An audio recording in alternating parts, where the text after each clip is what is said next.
No século 22, a Terra é descrita como um lugar que não é mais habitável para os humanos. Como resultado, os humanos são forçados a viver em um abrigo no espaço sideral. A competição entre cada abrigo para sobreviver os levou a lutar entre si para prosperar e se destacar, resultando na formação de uma aliança das tropas de Adrian para lutar contra os humanos. A humanidade fora da aliança finalmente tentou contra-atacar para interromper as hostilidades que já haviam ocorrido e lutar por seus direitos. Essa mulher é uma capitã militar chamada Yoon Jung-e, que liderou a batalha contra as tropas da República de Adrian. Jung-e, que na época era a única restante, teve que enfrentar muitos robôs equipados com armas sofisticadas. Essa missão era realmente muito difícil e perigosa, e no final, ela falhou na batalha e foi atingida.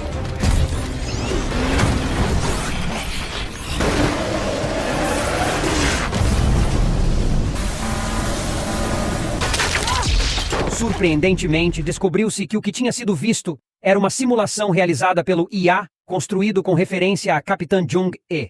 Ela havia estado em coma por décadas, mas suas habilidades extraordinárias levaram os pesquisadores a se interessarem por usar seu cérebro e revivê-la. Como resultado, um laboratório chamado Chronoid foi criado, dedicado a criar IA como uma arma biológica. A líder dessa pesquisa era a filha da Capitã Jung, chamada Seo-hyun. Ela tinha uma forte determinação em reviver sua mãe, na esperança de que mais tarde ela voltaria à tarefa de liderar a batalha contra a República de Adrian. Mesmo que até agora o projeto não tenha mostrado nenhum progresso significativo, Seo-hyun continuava tentando convencer os altos oficiais de que o projeto definitivamente daria frutos. Após a apresentação, Seo-hyun e os outros voltaram para testar o robô IA da Capitã Jung. De alguma forma, se a IA estivesse fora da simulação, ela realmente podia sentir dor como um humano normal. Mas, apesar de tudo, todos os sentimentos e estímulos enviados ao seu cérebro eram totalmente controláveis por Seo-hyun, usando uma tecnologia recente que ela mesma desenvolveu. Um membro da equipe de Seo-hyun, chamado Jae Kyung, revelou que era fã da Capitã Jung desde pequeno. Seo-hyun então contou a ele a história de sua mãe quando ela era criança. Sua mãe teve que trabalhar como mercenária porque tinha que pagar pelo tratamento de Seo-hyun devido a um tumor no pulmão. No dia em que Seo-hyun passou por sua última cirurgia, também foi o último dia da Capitã Jung no campo de batalha. Ela não pôde acompanhar Seo-hyun naquele momento, mas prometeu encontrá-la em breve após o término da missão. Foi por isso que Seo-hyun sempre se sentiu culpada por sua mãe, porque o que aconteceu com ela foi culpa dela. Ela começou a se questionar se sua mãe a odiava por isso. Jae Kyung sugeriu então que Seo-hyun perguntasse diretamente à sua mãe após o término da simulação. Seo-hyun então foi ver um médico para fazer um teste médico. Após o teste, o exame minucioso do médico revelou que o tumor nos pulmões de Seo-hyun havia reaparecido e começado a se espalhar por todo o seu sistema. O médico estimou que Seo-hyun só sobreviveria por 3 meses. Ouvir isso a deixou um pouco irritada. Ela pensou que nada deveria ser feito em primeiro lugar, se no final, o tumor reaparecesse. O médico então sugeriu que Seo-hyun fizesse uma replicação cerebral e a transferisse para o corpo protético para que ela ainda pudesse sentir a vida, mesmo que não estivesse mais usando seu corpo real. Existem vários tipos de transferência cerebral, tipo A, B e C. Os tipos foram divididos com base nos custos incorridos. A transferência cerebral do tipo A significa que o cérebro do paciente será transferido para o corpo protético e receberá os mesmos direitos humanos que um humano normal. A transferência cerebral do tipo B é mais barata, mas alguns direitos humanos serão revogados. A transferência cerebral do tipo C, por outro lado, será completamente gratuita, mas o proprietário do cérebro não terá nenhum direito sobre ele, uma vez que a empresa terá todos os direitos, o mesmo que aconteceu com a Capitã Jung. O médico que estava examinando Seo-hyun não era humano, mas um robô. Antes de voltar para casa, Seo-hyun aproveitou o tempo para visitar o corpo de sua mãe, que parecia velho e frágil. No dia seguinte, o experimento de simulação da Capitã Jung foi novamente realizado com a presença do chefe do Instituto de Pesquisa, Sang-hun, na simulação. Ele sentia que a simulação sempre terminaria com o mesmo resultado se continuassem fazendo a mesma coisa. Então decidiu atirar na perna da Capitã Jung antes do teste começar, para ver se haveria um resultado diferente.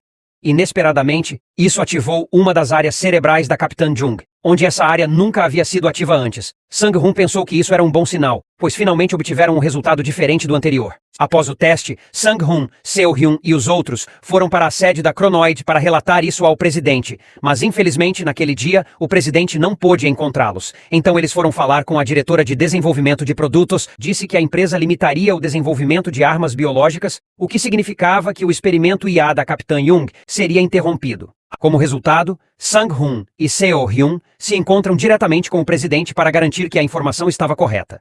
Inesperadamente, Sang-hun se revelou um robô de inteligência artificial desenvolvido diretamente pelo presidente usando seu próprio cérebro. Foi por isso que Sang-hun tinha a mesma inteligência e humor do presidente.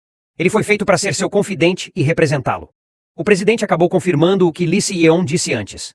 A empresa havia parado de financiar o desenvolvimento de armas, incluindo o desenvolvimento de IA. Como a guerra estava chegando a seu fim, a empresa planejava começar a criar robôs que pudessem realizar trabalhos diários. Por isso, o presidente pediu a Seo-hyun que completasse imediatamente o desenvolvimento do robô da Capitã Jung. Irritado com essa decisão, Sang-hun começou a se esforçar mais para concluir o desenvolvimento do robô da Capitã Jung. Ele até ousou cortar uma parte do corpo do robô para que a Capitã Jung pudesse dar uma resposta diferente como na simulação anterior. O que Sang-hun fez realmente testou a paciência de Seo-hyun e a deixou irritada. Mesmo que fosse apenas um corpo de robô, sua mãe realmente conseguia sentir a dor. Felizmente, antes que Sang-hun fizesse algo mais louco, um oficial o chamou e disse que o presidente queria encontrá-lo. Seo-hyun imediatamente foi verificar todos os dados de desenvolvimento de Jung-i e viu algumas transferências de dados realizadas por Jae-kyung, resultando no desenvolvimento da Capitã Jung em um robô para prazer sexual. Essa descoberta deixou Seo-hyun realmente furiosa. Ela confrontou Jae-kyung, mas ele disse que era uma ordem de seus superiores. Além disso, o robô do tipo C havia recebido aprovação para ser desenvolvido para o que a empresa quisesse. Por causa disso, Seo-hyun tomou uma atitude imediata para salvar sua mãe. Ao ligar o robô de IA da Capitã Jung, Seo-hyun contou várias coisas a ela, até que finalmente a conversa ativou uma área desconhecida do cérebro. Descobriu-se que a área cerebral só seria ativada quando a Capitã Jung se lembrasse de sua filha, Seo-hyun. A Capitã Jung perguntou a Seo-hyun o resultado da cirurgia da filha, se a operação foi bem sucedida ou não, porque até então isso a incomodava sempre. Segurando o choro, Seo-hyun disse que a cirurgia da filha da Capitã Jung foi bem sucedida. A Capitã Jung então disse que sua última missão falhou porque ela perdeu a boneca que sua filha lhe deu. Ao ouvir isso, Seo-hyun desabou em lágrimas, pois não conseguia mais segurar as lágrimas. Ela jurou que salvaria sua mãe, não importa o que acontecesse. Na última simulação, Seo-hyun guiou sua mãe para seguir todas as suas ordens. Seo-hyun planejava tirar sua mãe do laboratório para que ela pudesse aproveitar sua vida livremente. Sang-hun, que monitorava os resultados da simulação, percebeu algo estranho. Ele chamou a polícia para cercar o laboratório e prender Seo-hyun e sua mãe. Assim como planejado, a Capitã Jung conseguiu derrotar todos os robôs guardas que tentaram capturá-la.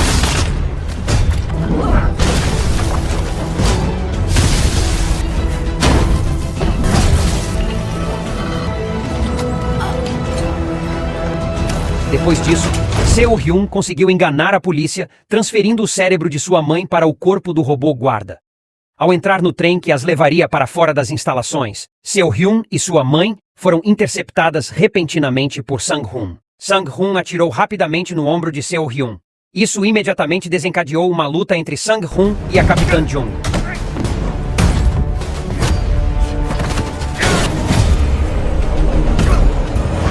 Como resultado da luta, um dos olhos de Sang-hun foi danificado. Além da ameaça de Sang-hun, a Capitã Jung também teve que proteger sua filha dos ataques da polícia. Uma intensa troca de tiros entre a Capitã Jung, os robôs guardas e Sang-hun se seguiu.